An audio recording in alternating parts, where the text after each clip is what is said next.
How's everyone doing?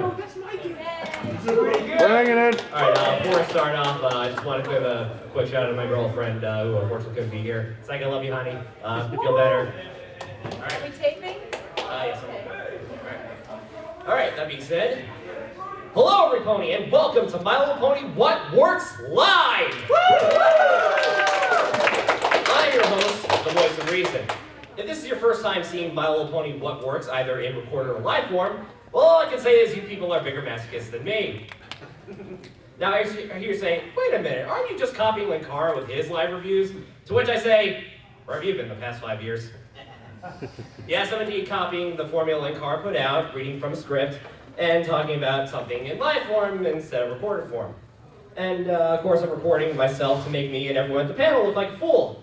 Oh, I probably shouldn't have said that last part. Yeah, crap, used the wrong one. Whatever, erased. Anyway, now, since we're doing something live related to My Little Pony, how about we take a look at something, or talk about something recently? How about the season 6 finale? I watched that this morning. Yeah, wasn't that a disappointment? No, it was great. Oh, right, I forgot. I'm the only one that thought it wasn't that great. I don't know, I couldn't really bring myself to enjoy this as much as everyone else. Maybe I didn't care for half of the group we were following. Maybe the epilogue of the episode just stopped rather than announce anything paramount, but I don't know, something made me feel like we've done this before. It's on the tip of my tongue and... Oh, yeah, the first arc in the comics. I never read them. Well, now that we're here, in celebration of the comics reaching its 50th issue of the main line, how's about we take a look at the first arc of the comic to see if it's held up since then, or if the show did the story better 4 years later. We open up the story with the pre-Cutie Mark Crusaders, wow, that's a mouthful, attempting to get their cutie marks involving Fluttershy's animals she keeps in her backyard. This includes a hippo that looks like Apple Bloom. What's the difference? I have several questions. A brown bear in a tutu, cape, and a hat riding a scooter. More questions arise. And a lion named Mr. McBitey Pants. You know, out of all the animal names you can give them to a lion, why Mr. McBitey Pants? Because why not? Yeah, I honestly want to know the backstory behind that name. I think it's kind of self-explanatory. Well, we may find out sooner rather than later that some of the animals caught Youngblood's disease as they rage to devour 3 small children. No! You know, a kid's comic. Born confirmed. Wait, but was it really classified? Was this really classified as a kid's comic? Yes, it was. Oh, wow. All right. We cut to the next day and we see this lovely splash page. No jokes here. The splash page is awesome. The best way to describe this splash page is so much going on. Your eyes just goes across the page, and there's there are so many Easter eggs you probably missed, like the established 1982 on the building referencing the year My Little Pony was trademarked, although I think that was actually 1983. There's also Magnum PI and Higgins running a mustache stand, and it looks like Katie Cook's OC is having quite the dead-eyed look to her. So that explains why the root of the problem was a terrible story. She's seen too much. Okay. Now, after the splash page, we each get an interaction with the CMCs and their sisters, related or otherwise. Applejack and Rainbow suspect something's up with Apple and Scootaloo, feigning interest in the plot device comment and fun. Rarity, on the other hand. Oh, Sweetie Belle, you're looking, stoic this morning? Fine, bye. Was I really that odd when I was her age? I don't think I was. Oh, I had over there, these feathers! Sister of the year, everybody.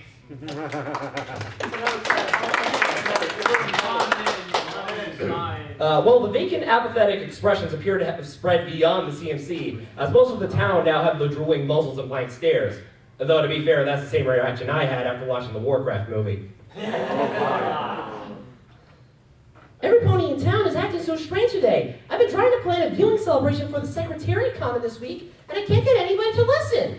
Twilight, how many times do we have to tell you? Interpretive dance is not the way to get ponies to buy what you're selling. Buy your toys. Well, it appears to have gotten worse, as according to Fluttershy, Shirley never showed up at the school, and from Pinkie Pie's eyewitness, the capes were missing from Sugar Cube Corner. It's not long before it starts to look like a scene out of Invasion of the Body Snatchers, right down to the Donald Sutherland pony. The girls decide to avoid the horde of possessed ponies in the library. Twilight realizes this is all too familiar, as if the ponies in Ponyville were replaced. The changelings have returned. Thankfully, Twilight kept a journal of what happened, and we see those who were infected by changeling magic have the blank stares, compared to the changelings who have full consciousness, just disguised. So, the first course of action is to get Celestia to fix the problem. Guess how well that goes. As well as the vetting. Do it yourself. Dear correspondent, I'm unavailable due to a royal emergency. Please try sending your letter again at a later time. P.S. If this is in regards to a recurring villain, consider yourselves SOL. Yep, Twilight was just form lettered by her own teacher. Son but best princess? Sure, why not? So you know what that means. It's up to the main six to do the dirty work. And of course, Pinkie Pie has a plan. She'll teach them how to blend in. First, I want you to clear your mind. Then I want you to walk like a zombie. Then I want you to, smile? Never make that face ever again. Oh, that is terrifying. The zombie walk actually works, as it manages to fool two changelings, one of them taking on the disguise of muffins. So the question is now, where are all the ponies being kept? Do you think there will be as big and pulsing as an eerie green glow? You're the Incredible Hulk's package? No, Spike is referring to Town Hall, which has the fresh scent of Listerine. You know, for being these stealthy creatures, you would think the changelings would put their nest in something that didn't give away their position so blatantly. But then again, I'm no master strategist. Now, just before, the fight is about ready to commence. However, the changelings decide to enact the same plan they used during Camelot Wedding, this time turning into Pinkie Pies. No, this is... Not mayorish. I would just like to point out, this takes place before Too Many Pinkie Pies. They have yet to see the devastation that was the army of Pinkie Pies bouncing through the town. Just saying, hindsight's a female dog in Equestria. Deal with it twice. And the fight begins. We actually get some great stuff during this two-page fight scene. From Twilight flying a changeling, to Fluttershy snapping at one, making its non-existent pants darken, Rarity changing Pinkie's hairstyle to have her stick out among the others, Rainbow telling Rarity to think of last year's fashion while blasting the changelings, and it all culminates with Pinkie covering the rest of the changelings in cake batter via party cannon. So for those keeping track, this is Super effective! Yeah, so for those keeping track, that's the third time she swapped out cake batter for confetti. But okay. The girls manage to set everyone free from the pods before this becomes another sequel to Troll 2. But before they're ready to celebrate, Spike coughs up something rather unusual. A giant green orb.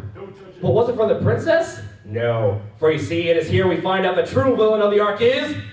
Ready Goodness! Yeah, okay, it's Spring Chrysalis. And all I can say about is the reveal page is beautiful. The lighting, the stenciling, the colors, everything about the shot makes Chrysalis menacing. And I'll say it, it's done a lot better here than in the reveal in the Camelot Wedding. But I attribute that more to the freedom of sequential art compared to that of a television show. My, you didn't have trouble seeing through my minions at all, did you, Twilight? Well, I'm sure pretty much every pony saw through it, seeing how your base was radiating a giant green light in the center of town. Chrysalis reveals she has the Kingdom Crusaders held hostage, giving the main six 3 days to come get them, otherwise something bad will happen.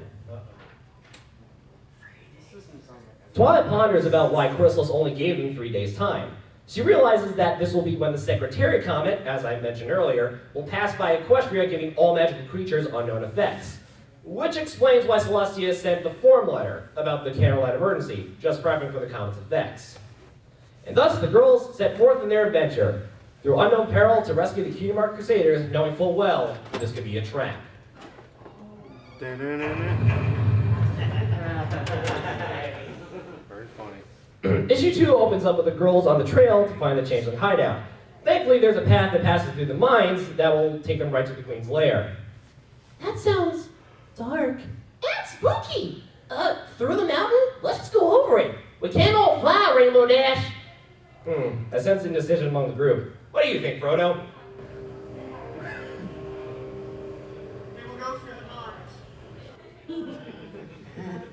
Thanks, Frodo. Oh, Thanks, Frodo. except it's not. Lost my spot. Okay. The entrance thankfully does not require the Elvish word for friend, but if the Ziggy and Stardust Diamond Dogs are any indication, I bet they're required to ask about the babe. The babe with the power. What's the power? The power of voodoo. Voodoo. You do. Do what? Remind me of the babe.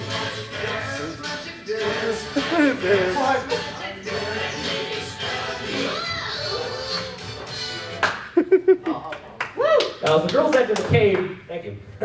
As the girls enter the cave, they soon find they're not the only ones inside. Everyone, meet Jim the Cave Troll. A shout out from the comic staff representing Big Jim Miller from the show staff. He likes Transformers, punk rock, and playing dress up with magical talking horses. So pretty much every pony at the convention right now. To keep on track, Rarity customs up the main 6 as rock figurines for the troll to play with. On sale in the vendor hall tomorrow for $299.99. That's double the thing. Well, that wasn't very interesting, was it, girls? Trolls really are the most idiotic creatures. I know, we elected one as president. Shots fired. Shots fired. Well, since the troll was a bust, Crystal sends her flying monkeys, changeling drones, to cause disharmony among the girls. They cause a cave-in, splitting up the girls, and it's here where we get the weakest part of the arc. The changelings disguise themselves as the main 6 in order to cause dissension in the group. The problem is the girls should know that no one would say anything like the dialogue they're spouting about each other. I mean, do you honestly think that Fluttershy would actually say Rarity prefers cleanliness to her sister's safety? And of course, the girls come to blows with each other, only to realize they're under, oh goody, more nightmare fuel. Oh. What is this, the 4th time the comic has tried to make me crap bricks? They made you cry too. Yeah. So the girls are under attack by giant spiders. Rainbow, Twilight, and AJ all plan on fighting, but what's Pinky's strategy in all this? I thought it was cake. Actually, she finds Jim, putting that Chekhov's gun to full use. After getting unstuck, they escape the mines. And they go right back to bickering. Ah, jeez. Give me a second. Why? Oh, Same. I'm too late. And because of the bickering, they split up into groups, and Twilight takes the map with her and Fluttershy, basically leaving the other ponies stranded in the unknown wilderness with no way of knowing where to go. Don't worry, it's ponies. It'll all work out in the end. Oh, and just to compound the stupidity, the map clearly shows... Where am I? I lost my spot. Okay, there I am. And just to compound the stupidity, the map clearly displays the paths the main 6 are taking converge at the end. Meaning, splitting up is, say it with me everyone, entirely pointless. One more second. Entirely pointless.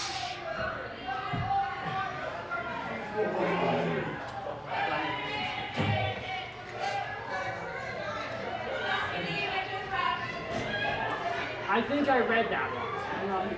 That comic. Chaos. So, now for those who haven't seen it, who wants to see what really happened to Chrysalis after her Camelot wedding? Me. Same here. Well, after being launched Team Rocket style, she and her army landed in, Frieza's hell from Resurrection F, apparently.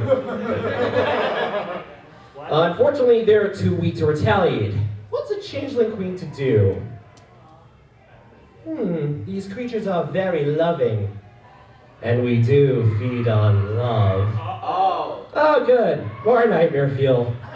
Well, sucking the love out of these creatures surely is the worst this can get, right? Wait. Why do I have my They don't doubts? eat like that. Well, sucking the land dry, now, sucking the land dry, the changelings now have a new operating base. Her second officer, I think, says attacking Celestia again is a bad idea since the ponies now know of their existence. Chrysalis tells them to ignore Celestia for she has a new target. Celestia's star pupil Twilight. Perfect little Twilight. Clever little Twilight. Brilliant little Twilight. She saw through it all. It's all her fault we are rebuilding Catalog to our newest conquest. Well, if you hate her so much, why don't you marry her? Exactly. Actually, she has a new plan, which will explain. She has a new. Actually, she has another plan, which she explains later. Use the Secretariat Comet to drain magic at full power. That's kinda dumb, but I understand her thinking. Remember, the comet gives a boost to all magic beings. Chrissy would also get a boost from the comet. So, not a bad plan, but if any indication, the Queen is going to get Kaioken out of existence.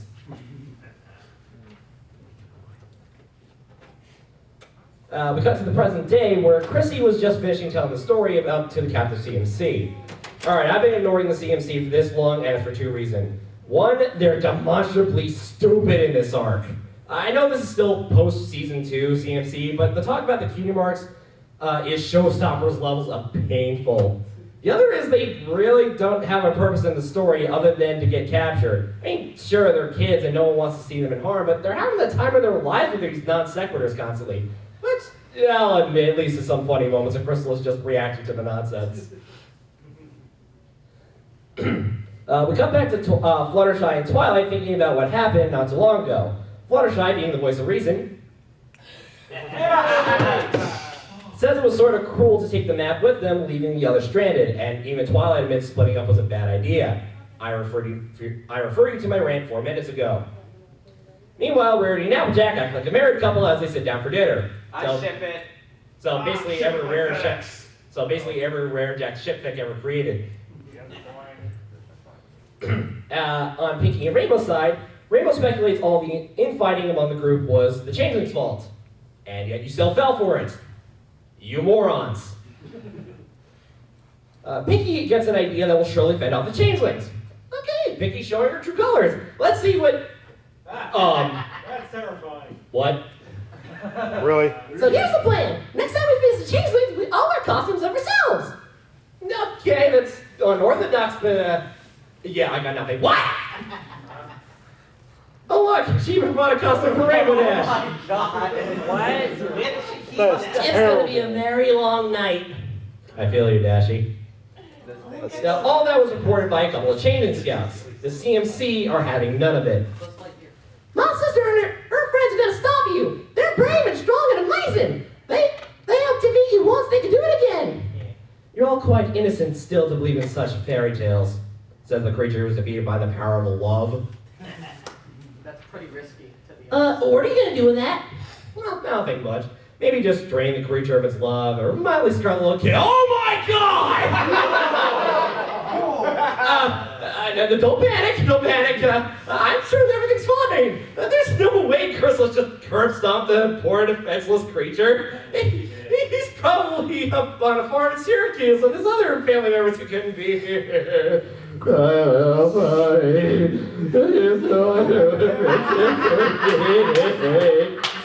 it to a DC comic event.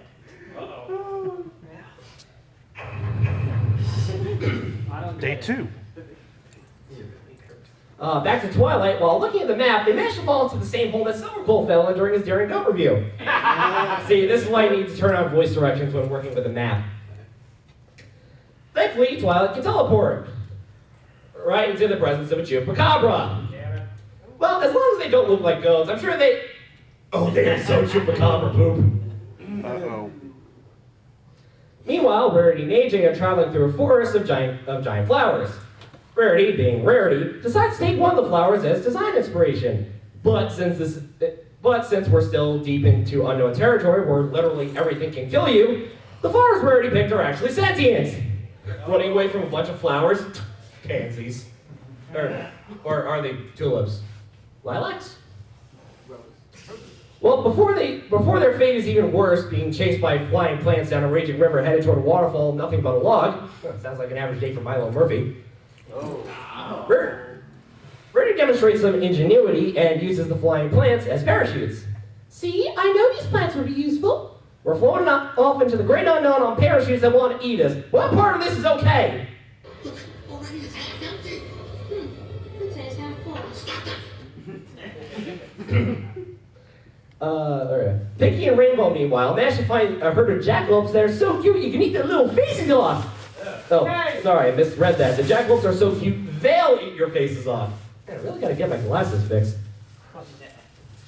But coincidence of all coincidences, AJ and Rarity drop in. Literally. This is ridiculous. It's a bunch of fluffy bunnies. Why are we running? Hey, it looked like you were running from a bouquet of lilies. Don't complain. Ashley, stop arguing with yourself. It's not healthy. Fluttershy and Twilight barrel in as the paths converge, bringing the girls back together. But what about the predators? Well, it looks like the death-defying fall may keep those guys at bay. Hope they don't start to make our way down here. Oh no, the vampiric jackalope and the chupacabra are natural enemies. They'll fight for dominance with the right to eat us. Nature is so fascinating. Oh. Okay. That face. This is why you have to watch out for the quiet ones.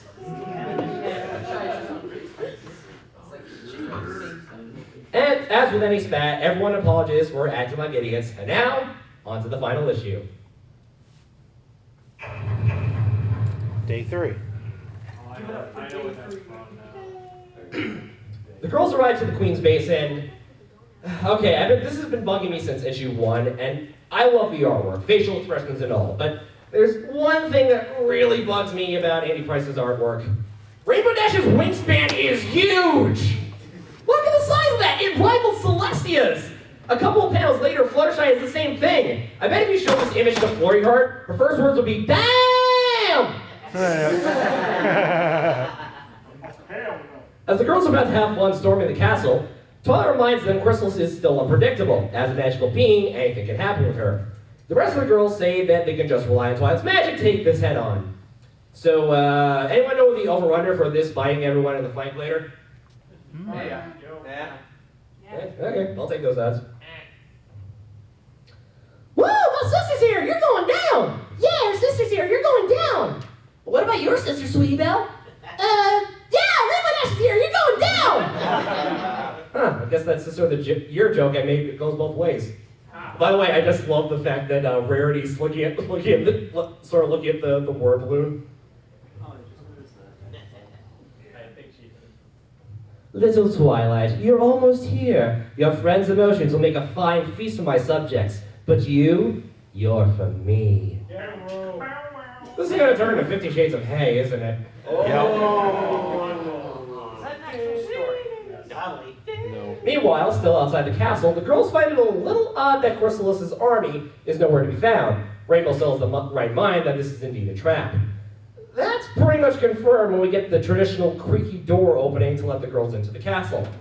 The girls entering, who'd have thunk MC Escher was an interior decorator. With the door slamming shut behind them, an ominous voice bells to the girls that it hid surprises among many doors. One of them will lead them right to the Queen. Well, what surprises could possibly be behind? Oh, those kinds of surprises. That face. What was that? I wish I was wearing brown pants right now. What was that? Oh, you want to hear it again? What was it? Oh, that was the Eye of Sauron. Ooh. Yeah. Lord of the Rings. Have you ever watched one of the remakes? Oh, I thought that was actually in the comic. If you can get this on that. Sounds or... All right. Anyway, yes, there's plenty of horror references in more. There's Phantom of the Opera, The Shining, It, Evil Dead, Temple of Doom for some reason. It's all here. They get the right door, and the ominous voice tells them in order to pass, they must answer a riddle. How is a Pegasus like a writing desk? Can you answer the riddle? Pinkie Pie has the answer. No, I can't answer it. And it works. Remember, the question was, were you able to answer the riddle, not how is a Pegasus like a writing desk? Pinkie proves once again she's the smartest pony in the room. Pinkie Pie, best pony. Agreed. Is there an actual answer to that? Now, can you answer the question? No, I cannot answer this question. Okay, you can pass. They finally made it to... Oh, did I make it right? All right. 1 second. There we go. They finally make it to Chrysalis and... All right. Okay, Chrysalis, we're here. Made it in time for your deadline. Hoof them over. Oh, little Twilight, I'm so glad you came. You're so much trouble for a tiny thing. You don't amount to much up close, do you? That face. Yeah, Tyrek was thinking the same thing until he was flattened by an energy blast from Twilight. Your ass is grass, cheese legs. The final battle is on. Twilight and Chrysalis exchange banter about the power of love, while Killer Queen's power goes stronger and stronger. And I realized it just combined Huey Lewis and the news with Queen. But Chrysalis isn't the only one that who gets a power boost from the comet. As Twilight blasts her to Kingdom Come? Wait, Whoa. you missed? How did you miss? She was 5 feet in front of you! There isn't even a comedic outline of Chrysalis embodied in the wall. She flat out missed! The next time someone says you can't hit the broadside of a barn, this is what they'll refer to from now on.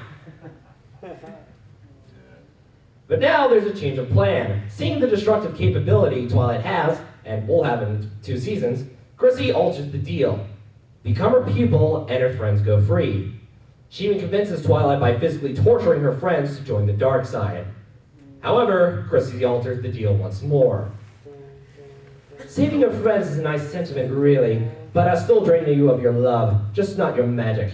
You'll be much more compliant with a black heart. And after you're as cold as me, you'll drain your ex-friends of yourself. No, you said you wouldn't hurt them. I'm not. You are. What a twist! Look to the sky, little Twilight. The comet is overhead. Say goodbye to your life as you know it. No, I won't say goodbye!